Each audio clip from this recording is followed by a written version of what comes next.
ابن عباس رضی اللہ تعالیٰ عنہ نے فرمایا کہ حج میں جب فرض ہو جائے تو فرض ہونے کے بعد حج کے لیے جلدی کرو. کیوں؟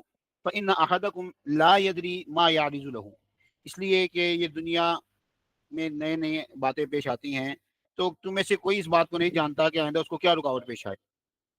ہمارے سامنے ہی ایسے بہت سارے لوگ ہیں جو یہ سوچتے تھے کہ فلاں کام ہو جائے تو میں جاؤں گا، فلاں کام ہو جائے تو میں جاؤں گا، لیکن انسان کو پتہ نہیں ہے کہ کل کو وما تدری نفس ماذا تکسب غدا، کل کو ایک آدمی کیا کرے گا کسی کو کچھ نہیں معلوم ہوتا.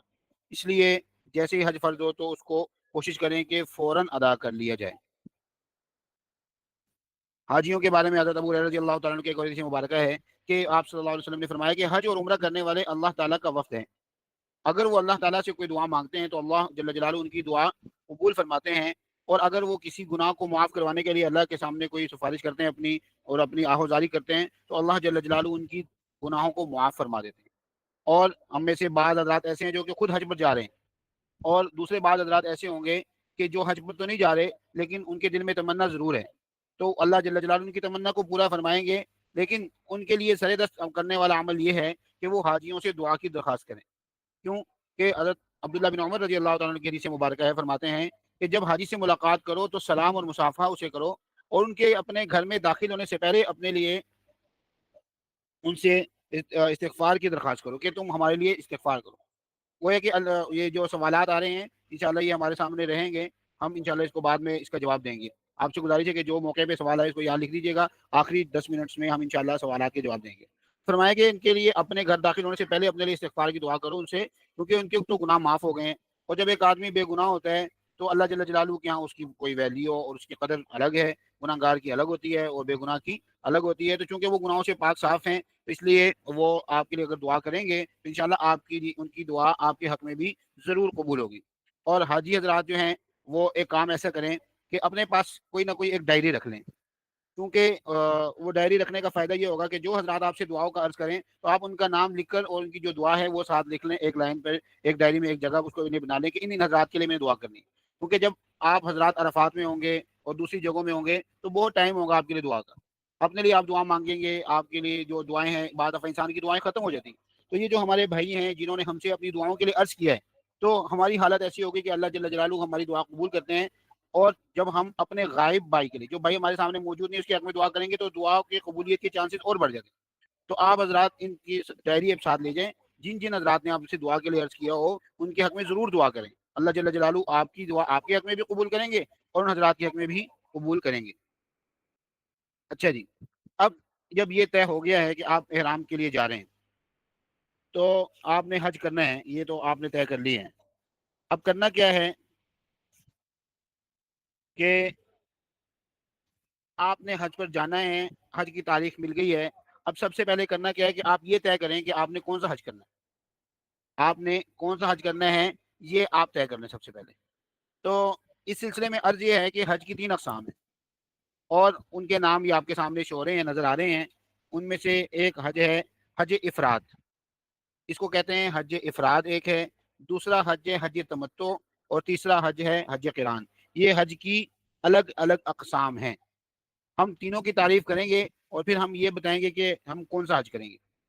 حج افراد کون سا حج ہوتا ہے کہ فرد، یعنی جس میں صرف اور صرف حج ہو، کہ آپ صرف حج کا احرام باندھیں اور صرف حج کی نیت کریں اور حج کے ساتھ عمرہ نہ کریں، تو یہ حج افراد ہے. کہ آپ نے گھر سے احرام باندھا، ایئرپورٹ سے احرام باندھا اور وہاں پہ جا کے حج کے دنوں میں صرف حج کیا اور حج کرنے کے بعد احرام کھول لیا، حج سے پہلے کوئی عمرہ نہیں کیا، تو یہ ہے حج افراد. اور دوسرا حج وہ ہے کہ جس حج کے ساتھ عمرہ بھی شامل ہے. اس حج کے ساتھ عمرہ شامل نہیں ہوتا، صرف حج ہوتا ہے. دوسرے اور تیسرے حج کے ساتھ عمرہ شامل ہوتا ہے. البتہ اس میں اتنا فرق ضرور ہے کہ جو حج تمتع ہے اس میں آدمی پہلے عمرہ کر کے احرام کھول لیتا ہے اور پھر جب حج کے دن آتے ہیں تو حج کا احرام دوبارہ باندھتا ہے. اور حج قران کیا ہے؟ حج قران یہ ہے کہ آدمی اپنے ملک سے عمرے کی نیت باندھے اور اس کے بعد عمرہ کر لے. عمرہ کرنے کے بعد وہ احرام کو کھولے نا، احرام ہی کی حالت میں رہے حتیٰ کہ حج کے دن آ جائیں اور پھر اسی احرام کے ساتھ وہ حج کرے اور حج کے اعمال پورا کرنے کے بعد وہ آخر میں پھر اس کو اپنے احرام کو کھول لے. تو یہ ہے حج قران. پہلا حج افراد کہ جس میں صرف اور صرف حج عمرہ شامل نہیں ہے، دوسرا حج تمتع ہے اور جس میں عمرہ بھی ہے حج بھی ہے، لیکن عمرہ کے بعد آدمی اپنا احرام کھول لیتا ہے، حاجی مرد ہو یا عورت. اور حج قران وہ ہے کہ جس میں عمرے کے بعد حاجی اپنا احرام نہیں کھولتا بلکہ حج تک اپنا احرام باقی رکھتا ہے. یہ حج قران ہے. ہم کون سا حج کریں گے؟ ہم حج تمتع کریں گے، کیونکہ حج افراد فضیلت سب سے زیادہ حج قران کی ہے. افضل ترین حج حج قران ہے، اس کے بعد حج تمتع ہے اور اس کے بعد حج افراد ہے. حج قران میں فضیلت زیادہ ہے لیکن اس کی مشقت زیادہ ہے کہ آدمی احرام باندھے گا اور احرام کی پابندیوں میں ہی رہے گا جب تک کہ وہ حج ادا نہ کر لے.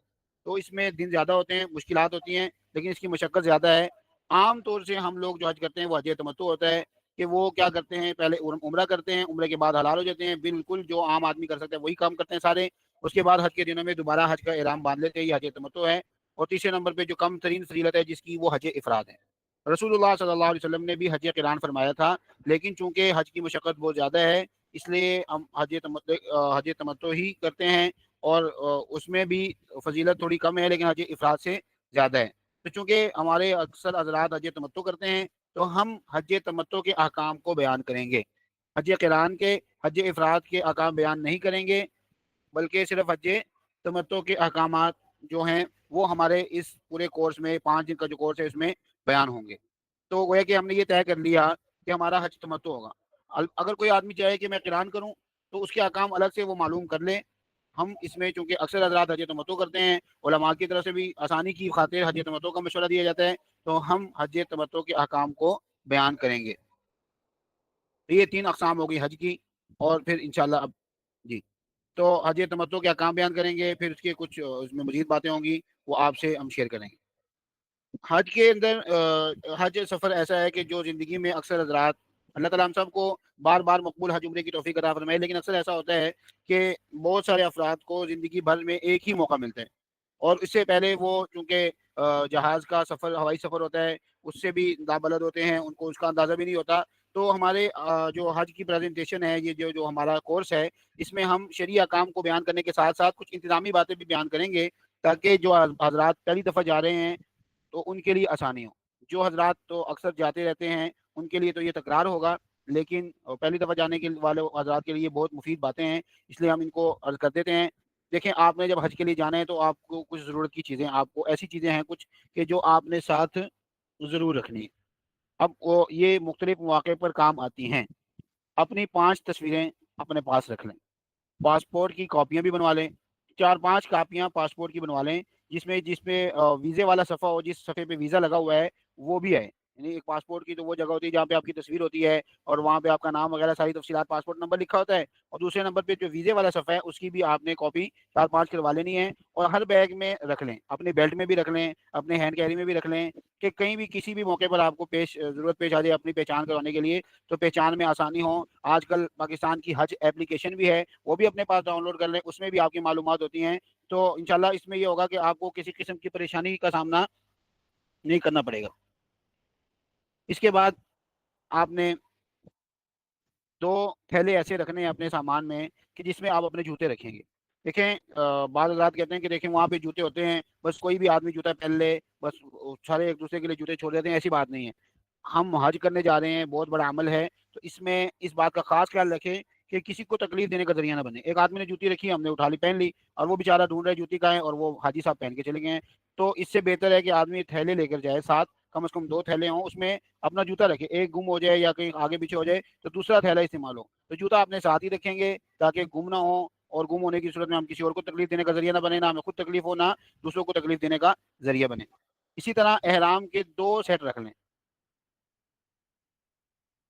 احرام کی 2 چادریں ہوتی ہیں، تو گویا کہ آپ 4 چادریں لے لیں. 2 سیٹ، 2 چادروں کا ایک سیٹ ہوتا ہے، تو آپ 2 سیٹ رکھ لیں، یعنی 4 چادریں. احرام کے 2 سیٹ اپنے پاس رکھیں. اس کا فائدہ ہوگا، ایک بعض دفعہ آگے پیچھے ہو جاتا ہے، گندا ہو جاتا ہے، ناپاک ہو سکتا ہے، آپ کے جہاز میں کوئی ٹوائلٹ کی وجہ سے اس پہ گندگی اگر لگ گئی، کوئی ایسی بات ہو گئی تو پھر آپ کے لیے اس میں اسی احرام کو جاری رکھنا مشکل ہوگا. اور دوسرا آپ نے رکھا ہوگا کہیں اس میں بڑے سامان میں، تو ایسا نہ کریں. جو آپ کے ہاتھ والا سامان ہے، جو آپ کا ہینڈ کیری ہے، اس میں احرام کے ایک سیٹ اندر ہو اور ایک سیٹ آپ نے پہنا ہو. تو یہ بہت فائدے کی بات ہے. اور آپ کوشش کریں کہ سامان زیادہ نہ ہو، کم از کم جتنا سامان ہو تو اتنا بہتر ہے. ضرورت کا سارا سامان لے کر جائیں، لیکن بہت زیادہ کوئی سامان ہو تو یہ کوئی اچھی بات اس لیے نہیں ہے کہ بندہ پھر سامان کے چکر میں رہتا ہے اور وہ پہنچ گیا نہیں پہنچا، یہ ساری باتیں پھر مشکلات کا باعث بنتی ہیں. اور 4-5 جوڑے اگر جیسے آج کل گرمی میں آ جا رہا ہے تو گرمیوں کے 4-5 جوڑے ساتھ لے جائیں، ایک پہن لیں، یہ کافی ہے. بستر لے جانے کی ضرورت نہیں ہے، وہاں پہ جہاں پہ بھی آپ ہوں گے تو بستر آپ کو مہیا کیے جائیں گے. آپ کوشش کریں کہ سامان میں کوئی پانی والی یا سیال جو بہنے والی چیزیں ہیں وہ نہ رکھیں. چھری اگر لے جانی ہے، کینچی وغیرہ دستی سامان، اس کو ہینڈ کیری میں نہ رکھیں، جو آپ کا سامان کا بیگ ہے اس میں رکھیں. اور اپنی جو ضروری دوائیاں ہیں وہ حاجی کیمپ سے آپ ضرور پیک کروا لیں. بلکہ جو سرکاری سطح پر حج کے لیے جا رہے ہیں ان کے لیے تو ترتیب یہ ہے کہ جو ان کی حج فلائٹ ہے اسے وہ 10 دن پہلے اس کو اپنے پاس حاجی کیمپ میں اپنی دوائیاں پیک کر لیں. انہوں نے یہ تاریخ دے دی ہے. اسی طرح جوتیوں کی 3 جوڑے رکھ لیں، یعنی ایک پہن لیں، 2 ساتھ لے جائیں. جن جوتیوں کی پہننے کی عادت ہے وہی پہنیں. یہ احرام والی جوتی کی بات نہیں چل رہی، یہ نارمل جو آپ نے وہاں پہ رہنا ہے اس کی بات چل رہی ہے. احرام والے جوتے کیسے ہوں گے اس کی جگہ اس کی تفصیل انشاءاللہ آگے آ جائے گی. اور پیدل چلنے کی مشق ابھی سے ڈال لیں. پیدل چلنے کی مشق ابھی سے ڈال لیں کیونکہ اس سفر میں پیدل چلنا بہت زیادہ ہوتا ہے. تو ابھی سے پیدل چلنے کی مشق ڈالیں گے تو وہاں پہ پھر پیدل چلنے کی وجہ سے جو مشقت ہے اسے ہم محفوظ ہو جائیں گے. اسی طرح مستورات اگر ساتھ ہیں، عورتیں ہیں، تو ان کے برقعے پر کوئی ایسی نشانی لگوا لیں، کوئی برقعے پہ پھول بنا ہو یا کوئی ربن سا ہو کہ جسے ان کو پہچاننے میں آسانی ہو. کیونکہ اکثر مستورات نے ایک ہی طرح سے برقعے پہنے ہوتے ہیں تو بعض دفعہ اپنی مستورات کو پہچاننے میں مشکل ہو جاتی ہے. تو اگر برقعے پہ کوئی ایسی نشانی وغیرہ لگی ہوگی تو ہمیں پہچان کرنے میں اپنی مستورات کے لیے بہت آسانی ہوگی. اسی طرح قرآن کریم اپنے ساتھ ضرور لے کے جائیں. حرم میں تو قرآن کریم ہوگا، لیکن آپ جب مینا اور مزدلفہ اور عرفات میں ہوں گے تو وہاں بھی آپ کو قرآن کریم نہیں ملے گا. جس قرآن کریم میں آپ کو قرآن پاک پڑھنے کی عادت ہے اس چھوٹے سائز میں اس سے پڑھنے کی عادت ابھی سے بنا لیں تاکہ وہ آپ ساتھ لے کے جائیں اور وہاں پہ پڑھیں. کیونکہ آپ کے پاس وہاں پہ بہت ٹائم ہوگا، نمازیں پڑھنے کے علاوہ اور کوئی کام نہیں ہوگا، دعا ہوگی اور قرآن کریم کا پڑھنا ہوگا، ذکر اذکار ہوں گے. تو قرآن کریم اپنے ساتھ ضرور لے کے جائیں. اور دعائیں ہماری بعض دفعہ ہم مانگتے تو ہیں، بہت زیادہ مانگتے ہیں، لیکن چونکہ بہت زیادہ مشق نہیں ہوتی تو ہمیں پھر یاد نہیں رہتا کہ اب کیا مانگیں. تو کچھ کتابیں ایسی ہیں کہ جن میں ہمارے بزرگوں نے ان بہت ساری دعاؤں کو، یہ مناجات مقبول ہے، ساری مسنون دعائیں اس میں آ گئی ہیں، قرآن و حدیث کی دعائیں ہیں، الحزب العظم ہے، حصن حسین ہے، اس طرح کی کتابیں ہیں. ان کو اپنے ساتھ رکھیں تاکہ اس کو دیکھ دیکھ کے آپ دعائیں مانگیں اللہ سے، اس کو پڑھ پڑھ کے اسے ہم دعائیں مانگیں. اور مستورات کے لیے جو ہے نا جو بیگ ہوں گے، عورتوں کے بیگ اور اپنے بیگ الگ الگ رکھیں. کپڑے اور دوائیاں بیگوں میں تقسیم کر کے رکھیں. ساری دوائیاں ایک بیگ میں چلی گئی اور وہ بیگ آگے پیچھے ہو گیا تو وہاں پہ پھر گزارا مشکل ہو جائے گا. اس لیے دوائیاں تقسیم کر کے رکھیں. اور جو آپ کا ہینڈ کیری ہوگا، جو دستی بیگ ہے جو آپ کا ہینڈ کیری ہے، اس میں آپ اپنے کپڑوں کا جوڑا ضرور رکھیں. کیونکہ ہو سکتا ہے کہ آپ کا سامان پہنچنے میں تاخیر ہو، آپ عمرہ کر کے فارغ ہو جائیں اور آپ کہیں کہ اب میں نے کپڑے پہنے ہیں، لیکن چونکہ کپڑے تو سارے الگ دوسرے بیگ میں ہیں تو پھر بہت مشکلات کا سامنا کرنا پڑے گا. اس لیے کپڑوں کا ایک جوڑا ہینڈ کیری میں ضرور رکھیں. اور بیگوں کو تالا لگائیں، ان کے اوپر اپنے نام واضح انداز سے لکھیں اور کوئی نشانی بھی لگا لیں. اگر مثال کے طور پر سب کے ساتھ پاس گرین کلر کے بیگ ہوں گے اور آپ کی الگ سے کوئی نشانی نہیں ہوگی، دور سے پہچانے کے لیے کوئی ایسی نشانی لگا لیں، اس پہ کوئی ربن، کوئی ایسا کوئی مطلب نشان جو آپ کو اپنے بیگ کے پہچاننے میں آسانی رہے گی، دور سے ہی دیکھنے سے آپ کو اس کی پہچان ہو جائے گی. اور ایک ضروری بات یہ ہے کہ ایئرپورٹ پر کسی اجنبی بننے کا سامان ہرگز نہ پکڑیں. دیکھیں بہت سارے لوگوں کو اس میں بڑی مشقتیں برداشت کرنی پڑیں. بہت سارے لوگ ایسے ہیں کہ جو پریشان ہوئے ہیں. تو اور پھر وہ ہمارا اپنا ہی ہے، ہمارے اللہ کا گھر ہے، ہمارے رسول اللہ کا گھر ہے، لیکن ہم چونکہ وہاں پہ زیادہ رہنے والے نہیں ہیں، اجنبی ہیں، تو وہاں پہ کوئی تھوڑی مصیبت پریشانی ہوگی تو بہت ہمیں پریشانی کا سامنا کرنا پڑ سکتا ہے. اس لیے آپ حضرات سے یہ گزارش ہے کہ ہم اب کسی اجنبی کا سامان ایئرپورٹ پہ نہ پکڑیں. اور بسوں سے اترتے ہوئے، بسوں پر چڑھتے ہوئے اپنے سامان پر نگاہ رکھیں. آپ کے سامان پر نشانی ہوگی تو آپ کو دور سے پتہ چل جائے گا. پریشانی سے بچنے کی کچھ باتیں. اور کوشش کریں کہ اپنی مستورات کو بسوں میں پہلے بٹھائیں اور پہلے اتاریں. اسی طرح ہوٹل کی اپنی مستورات کو بھی اور خود بھی اچھی طرح پہچان کر لیں تاکہ بعد میں مشکلات نہ ہوں. ہوٹل والوں کی طرف سے جو کارڈ ملتا ہے وہ ہر ایک کے پاس ہونا چاہیے تاکہ کہیں آگے پیچھے ہو جائیں تو آپ کو اپنی جگہ پر پہنچایا جا سکے. موبائل آج کل موبائل کی مجبوری بھی ہے اور موبائل کی وجہ سے بہت سہولت بھی ملتی ہے، لیکن یہ بات ضرور یاد رکھیں کہ موبائل کا ضروری استعمال کرنا ہے اور شرعی استعمال کرنا ہے. غیر ضروری غیر شرعی استعمال موبائل کا نہیں کرنا. اور مستورات کو ہوٹل سے حرم کا رستہ اچھی طرح سمجھا دیں، ایک آدھ دفعہ ساتھ لے جائیں تاکہ بعد میں وہ خود اگر طواف کرنے کے لیے جانا چاہیں تو جا سکیں. ہر مرتبہ بعض دفعہ مرد حضرات میسر نہ بھی ہوں تو ان کو جانا ان کے لیے آسان ہو. اور حرم کے داخلے کے لیے ایک دروازہ استعمال کرنے کے بھی ہم اس دروازے سے جائیں گے اور اس کو ایک دفعہ متعین کر لیں. اسی طرح اگر آپ نے مستورات سے کہنا ہو کہ بھئی ہم بعد میں طواف کرنے کے بعد یہاں بھی اکٹھے ہوں گے تو دروازے کی جگہ نہ رکھیں, دروازوں سے علاوہ کوئی جگہ رکھیں, کیونکہ دروازوں میں بعض دفعہ ایک طرح کے دروازے ہوتے ہیں, پہچان مشکل ہو جائے گی. بعض دفعہ اتنے کوئی بعض رات پڑھے لکھے نہیں ہوتے تو ان کو پڑھنے سے پہچان نہیں ہوگی, تو آپ نے کوئی اور کہا ہوگا دروازہ اور انہوں نے کوئی اور سوچا ہوگا. تو اس کے علاوہ کوئی ایسی جگہ رکھیں جو کہ واضح ہو, دور سے نظر آنے والی بھی ہو, دروازوں سے ہٹ کرو. پہلا عمرہ انتہائی, جیسے ہم آپ کے سامنے عمرے کے اعمال پیش کریں گے, ابھی سامنے آپ سے عرض کریں گے, تو دھیان اور احتیاط کے ساتھ کریں, اپنے مستورات کو بھی کروائیں. جو ابھی آپ کو باتیں بتائی جائیں گی ان سب کا اس میں خاص خیال رکھیں. مستورات کے ساتھ ایک دفعہ طواف کر لیں, ایک آدھ دفعہ, تاکہ ان کو اچھی طرح طواف کا طریقہ سمجھ میں آ جائے. انشاءاللہ اگر ہمارا کورس کوئی مستورات کریں گی تو ان کو ویسے ہی اچھی طرح سمجھ میں آ جائے گا. پھر بھی ایک دوسرے کو یاد کروانے میں وہ جو تذکیر ہے وہ تو ہوتی رہے گی. تو سہولت کے اوقات یہ ہے کہ رات کے وقت میں کر لیں, اشراق کی نماز کے بعد لوگ نہیں ہوتے, رش کم ہوتے ہیں تو اس وقت کر لیں. بہرحال ایک طواف ساتھ کروا لیں. اور اس کے علاوہ طواف کے علاوہ مستورات کو نمازوں کے ادا کرنے کے لیے وہ نہ آئیں, بلکہ ان کے لیے افضل یہ ہے کہ جس ہوٹل میں وہ ہیں اس کے کمرے میں نماز پڑھنا ان کے لیے افضل ہے. ہاں, جب طواف کے لیے تشریف لائیں مستورات اور وہاں پہ نماز کا وقت ہو تو وہ نماز وہاں پہ پڑھ لیں. طواف کی نیت سے مسجد میں جانا عورتوں کے لیے نہیں ہے, نماز کی نیت سے مسجد میں جانا نہیں ہے. ہاں, طواف کی نیت سے جانا چاہیں تو بالکل جا سکتے ہیں, اور اس میں اگر نماز کا وقت آ جائے تو نماز بھی وہاں پہ پڑھ سکتی ہیں عورتیں, جو ان کی وہاں پہ ترتیب ہے. لیکن خاص طور پر صرف نماز پڑھنا ان کے لیے, حرم کی نماز جو 1,00,000 نماز پڑھنے کا ثواب ہے یا 50,000 نمازیں پڑھنے کا ثواب ہے, وہ ثواب اللہ جل جلالہ نے ان کے لیے ان کے گھروں میں رکھ دی ہے. تو یہ کتنا آسان دین ہے کہ عورت اپنے گھر میں رہے اور اس کو وہ ثواب ملے جو کہ مردوں کو مسجد جا کے ملتا ہے. تو یہ اللہ جل جلالہ کی دین ہے. اللہ تعالیٰ نے عورتوں پہ یہ خاص کرم فرمایا کہ ان کے لیے یہ احکام رکھ دی. اور حج کا سفر کیونکہ مشقت والا سفر ہوتا ہے تو اس میں ہمارے اخلاق کا امتحان بھی ہوتا ہے, ہمارے اخلاق کا اس میں امتحان ہوتا ہے. تو خاص خیال اس کا رکھا جائے, برداشت ہونی چاہیے, کیونکہ اخلاق یہیں پہ ظاہر ہوتے ہیں. جب مشقت میں ہوں, جب سب کچھ صحیح چل رہا ہو تو سارے لوگ صحیح چلتے ہیں, لیکن کون آدمی زیادہ با اخلاق ہے, کون کم با اخلاق ہے, اس کا زیادہ ظہور سفر میں ہوتا ہے. اور دیکھیں, مشقت تو سفر میں آتی ہی آتی ہے. سفر کی تعتم من العذاب, سفر عذاب کا ایک حصہ ہے, ایک ٹکڑا ہے. تو مشقت تو اس میں آتی ہی ہے. اس کا حل یہی ہے کہ بس صبر کیا جائے اور برداشت کیا جائے, اس کے علاوہ اس کو کوئی حل نہیں ہے. آپ اپنے ذہن میں یہ رکھیں بات کہ کوئی بات نہیں, اللہ نے ایسے لکھا تھا ایسا ہو گیا. لڑنا کوئی مشکل کام نہیں ہے, لیکن یہ سفر ایسا ہے کہ اس میں ہم نے اپنے آپ کو بہت زیادہ کنٹرول میں رکھنا ہے, اپنے آپ کو ضبط میں رکھنا ہے. بھائی کوئی بات نہیں, بس جیسے لکھا تھا ویسا ہو گیا. یہ اگر 3 الفاظ کوئی بات نہیں ہم اپنے ساتھ رکھ لیں گے, اپنے ذہن میں رکھ لیں گے, زبانوں پہ رکھ لیں گے, تو انشاءاللہ بہت ساری مشکلات سے ہمیں آسانی ہوگی. اور زبان کی خاص طور پر حفاظت کریں.